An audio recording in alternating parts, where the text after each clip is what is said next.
Now, he says, let us come back to the subjects of how the negative emotions arise. As we said, there are 6 major streams of emotion: the prime desire, kama, anger, krodha, pride, muda, attachment, moha, greed, lobha, and I-ness or ahamkara, along with jealousy, which was elsewhere is number 7. From where do these 6 streams come? They must flow from someplace, since they're not the result of your divine nature. So where do they come from? Swamiji says, this is a very important subject. We need to learn it. The origin of these streams is the 4 primitive fountains. All of those streams of emotions come, he's suggesting, from the 4 primitive fountains. One of the very practical ways we can use that comment is to note whenever we feel any of those kinds of streams of emotions. Those are 6 or 7 words that are key emotions, but there's hundreds of other words that are subtleties of those that we all use in our common language. And so whenever we spot any one of those emotions starting to come to the front, starting to want to be expressed, one of the things we can ask ourselves when we say, from where are these coming? One of the things we can do is quickly mentally scan the 4 primitive urges, 4 primitive fountains, like water fountains, the fountains out of which, those 4 fountains, out of them come all of the emotions that we've been looking at. So one of the ways to find out where they're coming from is to quickly scan them and say, how are these 4, or which of these 4 are involved in this surge of emotion? What are these primitive fountains? They are for food, sex, sleep, and self-preservation. All human beings and all creatures have these urges. There's not a very big difference between human beings and animals in these urges. In fact, this is humorous. In fact, seat your dog in front of you and you will find that in some ways you are inferior. If the dog was trained not to eat a dog biscuit, it leaves the biscuit sit there. But you don't have such self-control. Anytime you want, you eat. Dog can be trained. Interesting thought, isn't it? The dog can be trained, maybe we can be trained. But it's a self-training program. Do it yourself. These 4 primitive fountains are the real source of all emotions. If you eat unhealthy or bad food, then how can you recreate good and positive emotions? If you eat junk food, it creates indigestion and many ill effects for your body. Then how do you expect to have creative and positive emotions? We're not talking about vegetarianism versus eating meat. Being a vegetarian is not necessary. But if you are talking about creative emotions, then you'll have to understand something. If you throw a piece of meat on the earth, it will not grow meat. It will only be a source of germs and bacteria. It is dead and lacks a certain life force. But if you throw down some grain or seeds, they will sprout and eventually grow other grains. So there is a difference in the quality of these foods, and you should think about that.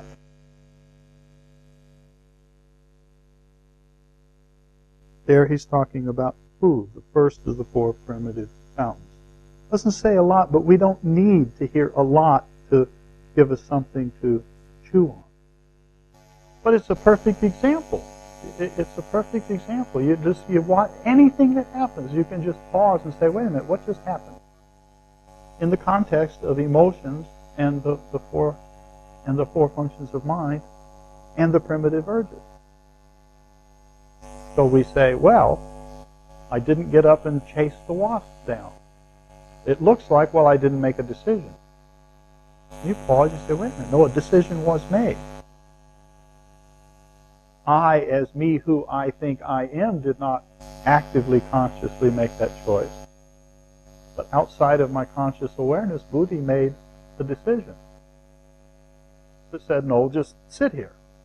Manas is wanting to know, should I rally the troops, the karmendriyas, and make a sound and move motion and grasping and arms and legs, and I looking around, following the wasp. Should I do those things? Should I employ the indriyas? Manas is sitting there ready, like the supervisor of the employees, ready to jump into action. But Buddhi in there says, no, let it go by. And so do any of the employees called indriyas get called into action? No. What do? The arm just comes back down. The legs just relax. The breathing goes back to normal. Because no order was given. The boss did not speak. Now let's say that there was a long time fear of wasps. Because when you were a child, a wasp bit you. And there has become this unconscious war on any wasp or bee. It's me against them because they're out to get me. Now we have the primitive urge of self-preservation.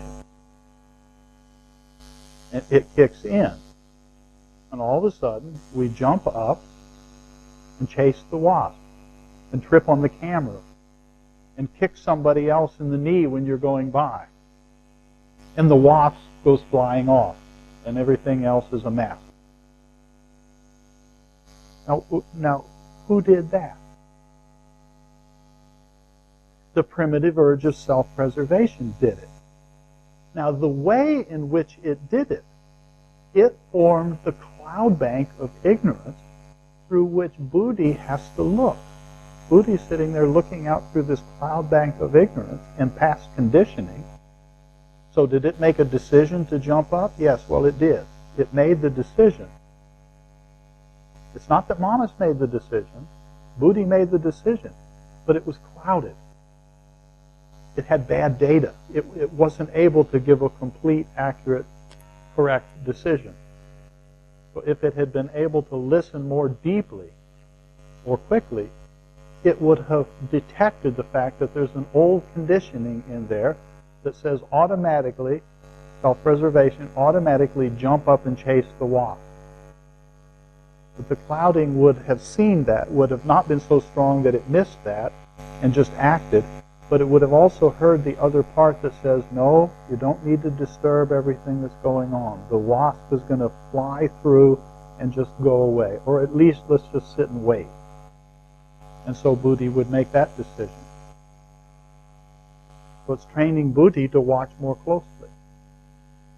You know, what's the job of the four functions of mind? And that's why we want to know that. So it's realizing, no, the job of Buddhi is to make good assessment, good judgment, good appraisals of the situation, so it can discern between things and then make good decisions.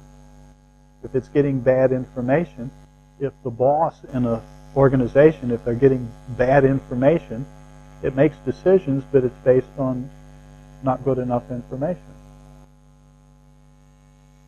If it's trained well, then it's going to say, give me more data than just the self-preservation response that says wasps and bees are bad. When it happens like that, in effect, though it's still operating through Buddhi, because Buddhi's operating through a cloud bank, in effect, the habit pattern itself is driving the action.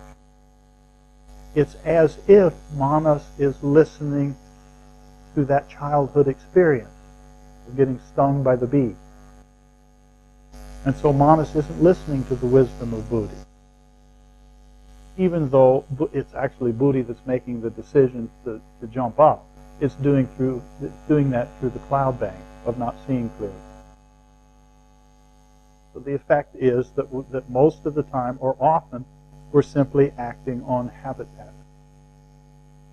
So it's as if the data that's stored in the chitta just the habit patterns is driving much of what we're doing. Instead of buddhi being trained to really pay attention to the whole thing and make really good, clear, quick assessments, such as let the thing fly through and see where it goes. And Swamiji elsewhere talks about how we coordinate. He describes that this word nirodha, of the definition of yoga in Yoga Sutras, yogaschitta vritti nirodha, that nirodha has to do with the coordination of the four functions of mind. And when those four functions are really working well together, that allows the nirodha to happen, which allows the center of consciousness to be revealed.